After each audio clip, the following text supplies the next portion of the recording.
Assalamualaikum warahmatullahi wabarakatuh. Halo semuanya, perkenalkan nama saya Dina Nur Halifah, NIM 67, dengan rekan saya Siti Munawaroh, NIM 9, Romi Tiadi Nugroho, NIM 35, Farah, NIM 37, dan M. Aryawan Nugraha, NIM 49. Di sini kami akan menjelaskan mengenai pencemaran air dengan mata kuliah kimia lingkungan dengan dosen pengampu Ibu Dr. Intan Lestari, SSI, MSI. Pencemaran air.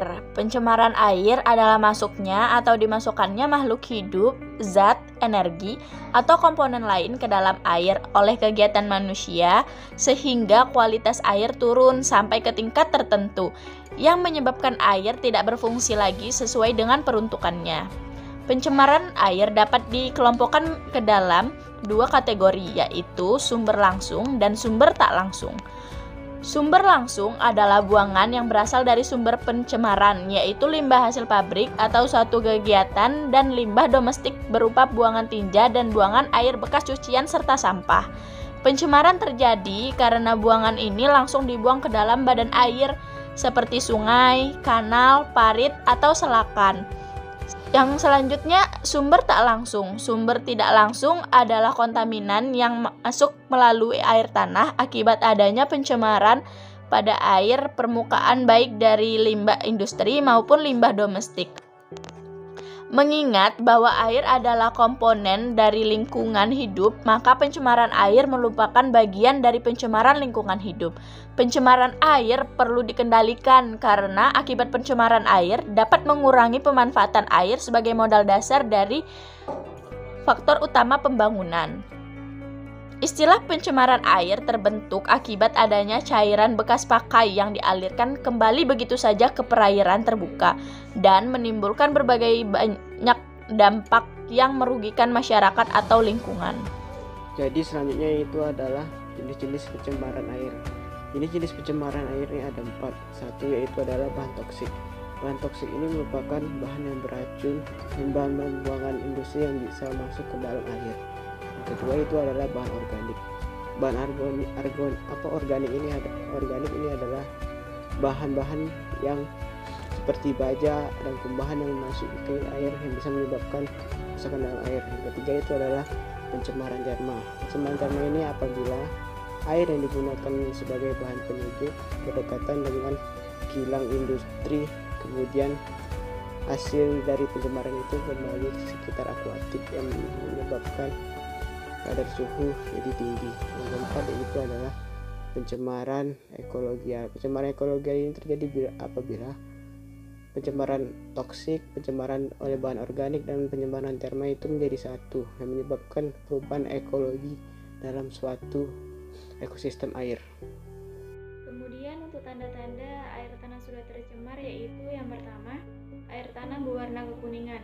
Warna kekuningan tersebut menunjukkan bahwa air tanah telah tercemar atau terkontaminasi oleh kromium dan juga materi organik. Kemudian yang kedua yaitu kekeruhan. Kekeruhan menunjukkan bahwa air tanah telah tercemar oleh koloid. Yang ketiga yaitu polutan berupa mineral. Polutan tersebut akan membuat air tanah memiliki rasa tertentu. Jika air tanah memiliki rasa seperti air sabun, itu menunjukkan bahwa air tanah tercemar oleh alkali. Sedangkan jika air tanah memiliki rasa payau, itu menunjukkan bahwa adanya kandungan garam yang tinggi. Hal tersebut biasanya terjadi di daerah sekitar muara sungai. Kemudian tanda-tanda yang terakhir yaitu air tanah memiliki bau yang sangat menyengat. Bau tersebut menunjukkan bahwa air tanah telah tercemar. Dampak pencemaran air terhadap lingkungan. Ada banyak sekali dampak negatif yang ditimbulkan karena pencemaran air ini. Di antaranya adalah yang pertama yaitu dampak pencemaran air terhadap kesehatan manusia. Adapun beberapa gangguan kesehatan yang dapat disebabkan oleh kerusakan air ini adalah yang pertama, tekanan darah tinggi, gagal jantung, kerusakan hati dan ginjal yang disebabkan oleh air yang telah terkontaminasi oleh kadmium. Yang kedua yaitu merusak kelenjar tiroid, gagal jantung, dan edema yang disebabkan karena mengkonsumsi ikan ataupun air yang telah terkontaminasi oleh kobalt. Yang ketiga yaitu cacat mental, hipertensi, dan kelahiran prematur karena mengkonsumsi makanan atau minuman yang telah terkontaminasi oleh timbal. Yang keempat yaitu kerusakan hati dan ginjal karena mengkonsumsi makanan ataupun minuman yang telah terkontaminasi oleh senyawa organik berklorin. Yang kelima yaitu penyakit kulit atau kerusakan pada kulit yang disebabkan oleh air yang telah terkontaminasi bahan kimia dan mikroorganisme, misalnya H2SO4, bakteri, virus, dan jamur. Yang keenam yaitu penyakit perut, disebabkan oleh air yang telah tercemar bakteri atau organisme lainnya. Yang ketujuh yaitu penyakit kanker yang disebabkan karena mengkonsumsi ikan yang telah terkontaminasi merkuri dan timbal. Yang kedua yaitu dampak terhadap fungsi sungai. Dampak pencemaran air terhadap fungsi sungai ini adalah air tidak dapat bermanfaat sesuai dengan peruntukan dan fungsinya lagi. Contohnya yaitu yang pertama, air tidak dapat lagi digunakan untuk keperluan rumah tangga. Pencemaran air oleh berbagai jenis limbah akan menyebabkan air berbau dan keruh, serta dapat mengandung kuman atau zat berbahaya. Air yang sudah tercemar ini tentu tidak dapat digunakan untuk keperluan sehari-hari manusia. Yang kedua yaitu air tidak dapat lagi digunakan untuk keperluan industri. Contohnya yaitu air yang telah tercemar minyak tidak dapat lagi digunakan sebagai pelarut di industri kimia. Yang ketiga yaitu air tidak dapat lagi digunakan untuk keperluan pertanian dan perikanan. Di pertanian dan perikanan, air digunakan untuk irigasi dan kolam perikanan. Pencemaran air, misalnya oleh senyawa anorganik, dapat menyebabkan pH air berubah. Perubahan pH dapat mematikan hewan dan tanaman. Yang ketiga yaitu dampak pencemaran air terhadap rantai makanan. Rantai makanan di dalam air akan terganggu akibat adanya pencemaran air.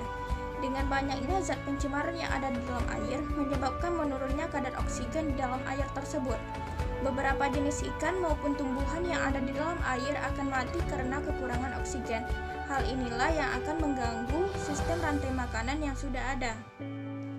Itulah beberapa dampak negatif yang diakibatkan karena pencemaran air. Baiklah, yang terakhir yaitu konsep penting dalam mengatasi pencemaran air. Pertama yaitu pembuatan kolam stabilisasi. Dalam kolam stabilisasi, air limbah diolah secara alamiah untuk menetralisasi zat-zat pencemaran sebelum dialirkan ke sungai. Yang kedua, instalasi pengolahan air limbah atau IPAL. Instalasi pengolahan air limbah adalah sebuah struktur yang dirancang untuk membuang limbah biologis dan kimiawi dari air sehingga memungkinkan air tersebut untuk digunakan pada kegiatan yang lain. Yang ketiga, pengolahan ekstraktor. Yang keempat, menggunakan deterjen yang ramah lingkungan. Karena deterjen dinilai memiliki dampak yang besar dalam ekosistem ataupun air. Yang kelima yaitu menjaga kualitas air sungai. Menjaga kualitas air sungai dengan cara tidak membuang sampah sembarangan ke sungai, tidak membuang air limbah ke sungai, dan yang lain-lain. Dan yang terakhir yaitu menjauhkan sumber polutan dari sumber air dengan cara mendirikan kawasan industri di tempat yang masih sepi dan penduduknya dan belum banyak penduduknya, dan jauh dari sumber air agar limbah yang dihasilkan dapat terkontrol. Baiklah, sekian presentasi dari kelompok kami. Apabila ada kurang, mohon dimaafkan. Wabillahi taufiq wal hidayah. Wassalamualaikum warahmatullahi wabarakatuh.